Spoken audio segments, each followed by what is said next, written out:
આજે તો આપણો રથ અચાનક જ બીમાર થઈ ગયો એટલે આપણે પહોંચી ગયા હતા આપણો રથ લઈને હોસ્પિટલ આપણા રથનું બોડી ચેકઅપ કરાવવા માટે।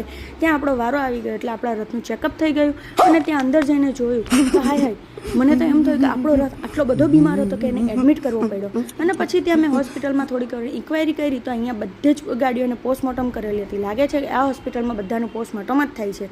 પછી મારાથી તો રહેવાયું નહીં એટલે હું આવી ગઈ બારે આવતાની સાથે જોયું તો આ લોકો અહીંયા નાસ્તો કરતા હતા। હવે આ લોકોને જોઈને તો મને ભૂખ લાગી ગઈ। ત્યાં તો આપણો રથ પણ ભાનમાં આવી ગયો એટલે આપણો રથ લઈને આપણે નીકળી ગયા ઘરે જવા માટે અને તડકો પણ ખૂબ જ હતો એટલે ક્યાંક આપણો રથ પાછો બીમાર ન પડ્યો। ઘરે પહોંચી ગયા અને ઘરે જતાની સાથે જ મેં ઠંડુ ફ્રીજમાંથી પાણી પીવાનું કામ કર્યું અને ત્યાં ભૂખ લાગેલી હતી એટલે મેં પણ રસોઈ બનાવી લીધી। ગરમા ગરમ ભાખરી, જીરા રાઈસ અને સાથે ગરમા ગરમ સિંગ ભજીયાનું શાક। હવે ફાઇનલી આપણી રસોઈ પણ તૈયાર થઈ ગઈ એટલે કોઈની વાટ જોયા વગર આપણે પણ બેસી ગયા જમવા માટે। જમી કરી અને પાછા આપણે લાગી ગયા આપણા મિશન સાફ સફાઈ ઉપર। હવે આટલી બધી ગરમીમાં આપણી મદદ કરે કોણ? કામ કર્યાનો છૂટકો જ નથી। ફાઇનલી બધું જ ઘરનું કામ પતી ગયું એટલે પણ આપણે પણ ફ્રેશ થઈ ગયા અને ફાઇનલી આપણે આવી ગયા બેડરૂમમાં। હવે સવારથી આપણે કામ કર્યું, હવે આ લોકોનો વારો છે।